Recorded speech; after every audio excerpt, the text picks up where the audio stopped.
High নমস্কার বন্ধুরা, পরমেশ্বর মিনিস্ট্রিজ পাওয়ার ইউটিউব চ্যানেলে আপনাদের সবাইকে স্বাগত জানাই। আজকের ভিডিও থাম্বনেল দেখে আপনি নিশ্চয়ই বুঝতে পেরেছেন ভিডিওটি কোন টপিকের।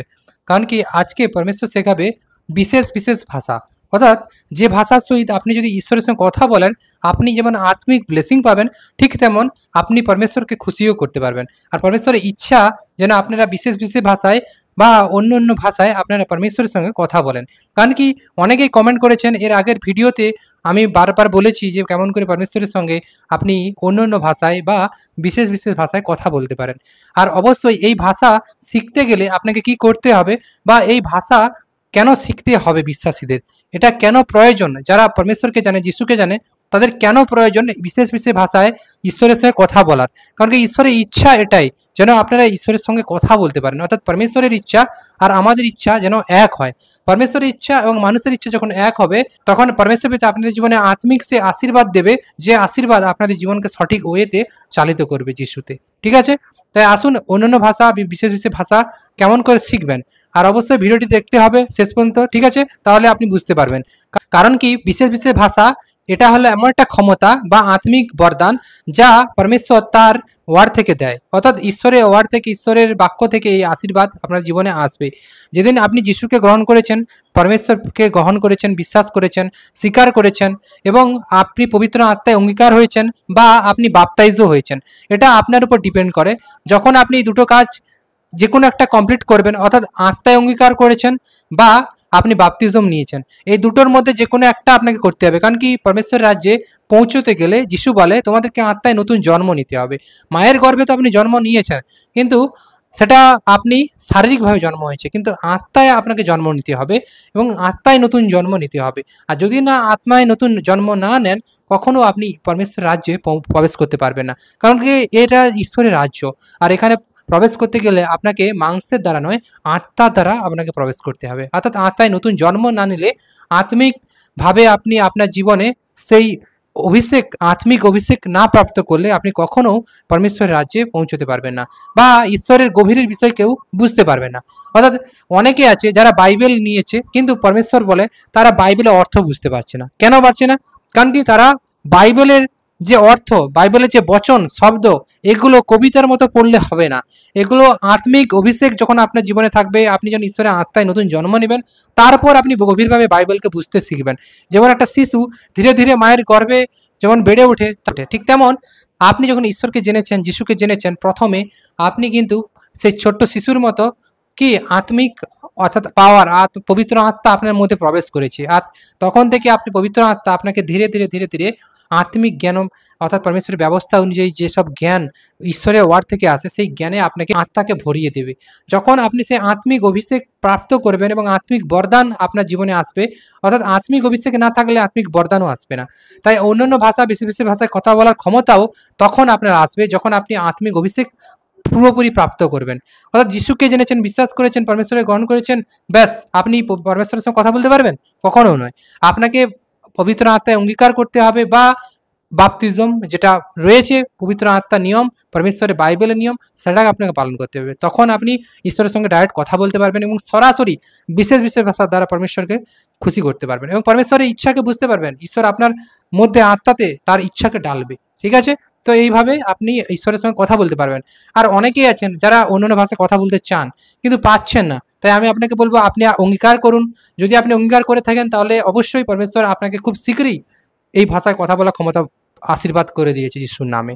ঠিক আছে, কেমন করে বলতে হয় এই বিষয়টা নিয়ে বলবো, আর বাইবেল কি বলে অন্যান্য ভাষা সম্পর্কে আসুন একটু জেনে নেওয়া যায়। তাই তো এই মুহূর্তে আমি চলে এসেছি পবিত্র বাইবেলে। এখানে 1 করিন্থীয় 12:4 রয়েছে, অনুগ্রহ দান নানা প্রকার কিন্তু আত্মা এক। পরমেশ্বরের যে অনুগ্রহ দান নানা প্রকার কিন্তু আত্মা এক, এবং পরিচর্যা নানা প্রকার কিন্তু প্রভু এক। অর্থাৎ যেটা ভবনে যেসব কাজগুলো দেখেন, কেউ সুস্থ হচ্ছে, কেউ চাঙ্গাই হচ্ছে, কেউ মানে বিভিন্ন ধরনের বিভিন্ন সাক্ষী, বিভিন্ন ধরনের কাজ মানুষের জীবনে করছে পরমেশ্বর, কিন্তু সেটা কিন্তু একই আত্মা পরমেশ্বরের, না ডিফারেন্ট আত্মা করছে। একই আত্মা কিন্তু কাজটা আলাদা। ঠিক আছে, তিনি সকলেতে সকল ক্রিয়া সাধন করতে, অর্থাৎ পরমেশ্বর সমস্ত কিছুর মধ্যে থেকে সমস্ত কিছু সাধন করে তিনার পরমেশ্বরের যে বচন ব্যবস্থা অনুযায়ী। ঠিক আছে, তার বাইরে নয়। তাই এখানে আমি সোজা চলে আসবো 4 আপনারা চাইলে পুরোটা পড়বেন, পুরোটা পড়তে গেলে অনেক সময় লাগবে। আর পরমেশ্বর আপনাদেরকে গভীরভাবে শেখাচ্ছে, আপনারা বাইবেল খুলে পড়ুন, অধ্যয়ন করুন, তাহলে আপনি পরিষ্কার বুঝতে পারবেন। আর এখানে চলে আসবেন একদম 10-এ, 4-এর 10-এ আমি চলে আসলাম। কারণ কি আরেকজনকে কার্যসাধক গুণ, আরেকজনকে ভাববাণী, আরেকজনকে আত্মাদিকে চিনিয়া লইবার শক্তি। পরমেশ্বরের আত্মা এক, কিন্তু কাজগুলো আলাদা। এখানে কি কি কাজ আছে? একজনকে যেমন পরাক্রম কার্যসাধক গুণ দেওয়া হয়, একজনকে ভাববাণী বলার ক্ষমতা। ভাববাণী মানে ভবিষ্যৎবাণী বলতে পারেন। মানে যে সময় আমরা দেখতে পাচ্ছি, ধরুন আজকে 2025 সাল, 2028 সালে কি হবে, এখন থেকে পরমেশ্বর ভবিষ্যৎবাণীর দ্বারা মণ্ডলীতে প্রার্থনা দেয়। দেখবেন অনেক বিশ্বাসী ভাই বোনেরা প্রার্থনা করে, তাদের আত্মাতে পরমেশ্বর কথা বলে, তখন সেই বিষয় বলে যে আগামী দিনে এই ঘটবে, এই বিষয় পুরা হতে চলেছে। আর বাইবেলে লেখা আছে যেসব ভবিষ্যৎবাণী, সেটা আজ থেকে 2000 বছর আগেকার, সে তখন থেকে কি হচ্ছে, এখন সেই ভবিষ্যৎবাণীগুলো পূরণ হচ্ছে। আজকে আমরা বিভিন্ন অদ্ভুত অদ্ভুত পরমেশ্বরের কার্যকে দেখতে পাচ্ছি, এগুলো সবই বাইবেলে ভবিষ্যৎবাণী পূরণ হয়ে গেছে। যেটা বাকিও আছে সেটাও পূরণ হতে চলেছে। যে একজনকে পরাক্রম কার্যসাধক গুণ, আর একজনকে ভাববাণী, আর একজনকে আত্মাদিকে চুনিয়া লইবে শক্তি। অর্থাৎ আপনার ঈশ্বরের ভবনে যখন অনেক ব্যক্তিরা আসে, তারা সত্যিকারের ঈশ্বরের ভবনে যারা আসছে, তারা প্রকৃত সত্যে আত্মায় আসছে কিনা এটাও চেক করে পরমেশ্বরের আত্মা। যদি শয়তানের আত্মা সেই ভবনে এসে উপস্থিত হয়, আর অবশ্যই সেটাকে আমরা বুঝতে পারি, আইডেন্টিফাই করতে পারি, ডিটেক্ট করে নিতে পারি। দেখুন যারা ঈশ্বরের ওয়ার্ড থেকে নেই, তারা যখন পরমেশ্বরের ভবনে আসে, অটোমেটিক পরমেশ্বরের আত্মা তাদেরকে আইডেন্টিফাই করে। আত্মা থেকে চিনিয়ে লইবে শক্তি যাদেরকে দেয়, কেউ না কেউ দেখবেন বলে যে এর মধ্যে দুষ্ট আত্মা আছে। তো এটাও একটা পরমেশ্বরের ক্ষমতা, বরদান। আর বিশেষ বিশেষ ভাষায় অর্থ করিবার শক্তিও দত্ত হয়। অর্থাৎ আত্মাদেরকে চিনিয়ে লইবার শক্তি দেওয়া হয়, যে ক্ষমতা দেয় পরমেশ্বর। ঠিক তেমন আরেকজনকে নানাবিধ ভাষা কইবার শক্তি। নানাবিধ ভাষা মানে হচ্ছে অন্য অন্য ভাষা, বিশেষ বিশেষ ভাষা, ঠিক আছে? তো হিন্দিতে বলে গেহেরি ভাষা। তো এইরকম ভাষা আপনাকে দিবে। কখন দিবে? যখন আপনি পারফেক্ট পরমেশ্বর দেখবে যে ব্যক্তি আত্মায় প্রকৃত আছে ভরপুর, তখন আপনার মধ্যে সেই অন্য ভাষায় কথা বলার সামর্থ্য পরমেশ্বর দেবে। আর সে ভাষায় কথা বললে মানুষের আত্মার সঙ্গে পরমাত্মা কানেক্ট হয়ে যায়, এবং পরমেশ্বরের সঙ্গে, ঈশ্বরের সঙ্গে আপনি ডাইরেক্ট কথা বলেন সরাসরি। আর সে ভাষায় প্রকৃত যদি আপনি কথা বলেন, তাহলে সে ভাষার অর্থ আপনি মণ্ডলীকে বুঝিয়ে দিতে পারবেন, ঠিক আছে? এবং বাকি আপনি বাদে, পরমেশ্বর বাদে কেউ আর বুঝতে পারবে না যে এই ভাষার ক্ষমতা কতটা, ঠিক আছে? বা কেউ শয়তানও বুঝতে পারবে না। তো এই ভাষায় কথা বলুন, আপনার আত্মা ত্যাজি হবে। প্রার্থনা যাদের সমস্যা হয়, তারা এই ভাষায় কথা বললে আপনার প্রার্থনা করার শক্তি চলে আসে। আপনার আত্মা যদি খালি থাকে, ভরে যায় ঈশ্বরের বচন দ্বারা, এবং শক্তি চলে আসে, সব থেকে বড় পাওয়ার, সামর্থ্য চলে আসে। তো যারা আত্মার উন্নতি করতে চান, আত্মার উন্নতি, ঠিক আছে, তো তাদের জন্য এই ভাষা অবশ্যই ম্যান্ডেটরি। তাই বিশেষ বিশেষ ভাষায় অর্থ করিবার শক্তি দত্ত হয়, কিন্তু এই সকল কর্ম সে একমাত্র আত্মা সাধন করে। আর এই সমস্ত কাজ কে সাধন করে? পরমেশ্বর পিতাই তার আত্মার দ্বারা এইসব আমাদেরকে করিয়ে থাকে মণ্ডলীতে। তাই পরমেশ্বরের ধন্যবাদ করুন যিশুতে।